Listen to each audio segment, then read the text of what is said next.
Welcome back. સમાચારો તરફ આગળ વાત કરીએ. હનુમાન જયંતિના એક દિવસ પહેલા નગરયાત્રા નીકળી છે.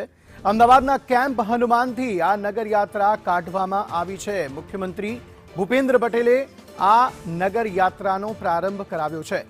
કેમ્પ હનુમાન મંદિરેથી આ વિશાળ શોભાયાત્રા નીકાળવામાં આવી છે, જેમાં અલગ અલગ ટેબ્લો લોકોના આકર્ષણનું કેન્દ્ર બન્યા છે. દિવ્યા ચૌહાણ વધુ માહિતી આપી રહ્યા છે. દિવ્યા, જણાવશો શું વધુ વિગતો અને કેવો ભક્તિમય માહોલ અત્યારે આ નગરયાત્રા દરમિયાન જોવા મળી રહ્યો છે?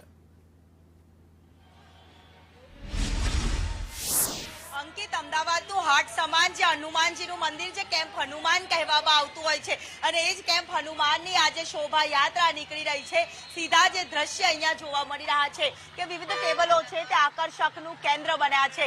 અને હાલ જે ઓપરેશન સિંદૂર, જેને જડબાતોડ જવાબ આપ્યો હતો આપણી સેનાએ પાકિસ્તાનને, અને એ જ ઉદ્દેશ્ય સાથે ઓપરેશન સિંદૂરની ઝાંખી તે અહીંયા બતાવવામાં આવી છે. આ શોભાયાત્રામાં મોટી સંખ્યામાં શોભાયાત્રા છે તે આજે નીકળી છે. મુખ્યમંત્રી દ્વારા આજે આ યાત્રાનો પ્રારંભ કરાવવામાં આવ્યો છે, અને એ જ ઉત્સાહ લોકોમાં પણ અહીંયા જોવા મળી રહ્યો છે. શોભાયાત્રા નીકળી રહી છે, કેટલી ખુશી છે? બહુ જ ખુશી છે. આજે શોભાયાત્રા, આજે હનુમાન યાત્રા 2026 નીકળી રહી છે. આજે વધારે મેક્સિમમ ગરમી અને મેક્સિમમ પબ્લિક આજે છે. રામ ભક્તો સૌ મોટી સંખ્યામાં જોડાયા છે, અને પેલું કહેવાય ને, રામ કાજ કરી બેકો આતુર, એ દાખલો આજે આ યાત્રામાં દેખાડ્યો છે. શોભાયાત્રા અહીંયા નીકળતી નજરે પડી રહી છે, દ્રશ્ય અહીંયા જોવા મળી રહ્યા છે, અને એ જ દ્રશ્ય અહીંયા સાથે મોટી સંખ્યામાં જય શ્રી રામના નારા સાથે આ શોભાયાત્રા અહીંયા નીકળે છે. એ શોભાયાત્રામાં વાજતે ગાજતે દરેક ભક્તો જોડાયા છે. આજની શોભાયાત્રામાં કેટલો ઉત્સાહ, કેટલો ઉમંગ!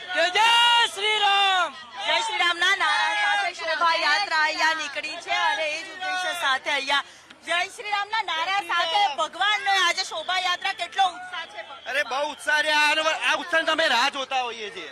આજનો દિવસ છે, કેટલો મહત્વનો! બહુ મહત્વનો આજનો દિવસ. હનુમાનજીની જન્મ દિવસ કાલે છે.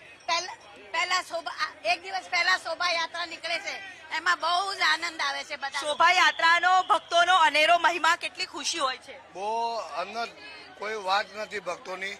અત્યારે માહોલ એવો જ. આજે પાછી હનુમાન જયંતિ છે. આજે તો ટેબલોમાં પણ ઓપરેશન સિંદૂરનું ટેબલ છે. જી, સિંધુ એટલે ઓપરેશન અત્યારે મોદી સાહેબે તો ઓપરેશન નું કર્યું હતું. લોકો વ્હીકલો સાથે પણ અહીંયા ટેબલોમાં નીકળી રહ્યા છે. એમની સાથે પણ વાત કરીએ. ભગવાનની શોભાયાત્રા નીકળે છે, અહીંયાથી કેટલા દર્શનનો લાહવો ભક્તોને મળે, કેટલી ખુશી થાય છે? બહુ ખુશીની વાત છે આ તો. શોભાયાત્રામાં જોડાવાનું સૌભાગ્ય માનો છો? બહુ ખુશી મને, જરૂર. એટલે મોટી સંખ્યામાં અહીંયા શોભાયાત્રામાં ભક્તો છે તે જોડાયા છે, અને અત્યારે હાલ વિવિધ ટેબલો, એટલે કે 30 થી પણ વધારે ટેબલો છે ત્યાં શોભાયાત્રામાં જોડાયેલા નજરે પડી રહ્યા છે. રંગે ચંગે હનુમાન કેમ્પની આ શોભાયાત્રા છે તે અમદાવાદની ગલીએ ગલીએ નીકળી છે. પરંતુ આ શોભાયાત્રામાં એક રૂટ છે જે દર વર્ષે પરંપરાગત હોય છે, પરંતુ એ રૂટમાં આજે ફેરફાર કરવામાં આવ્યો છે. સુભાષ બ્રિજની કામગીરી, ગાંધી આશ્રમનું રીડેવલપમેન્ટ, એટલે એના લીધે અંકિત આજે રૂટમાં થોડો ફેરફાર છે તે કરવામાં આવ્યો છે. જી દિવ્યા, આભાર સમગ્ર માહિતી આપવા માટે.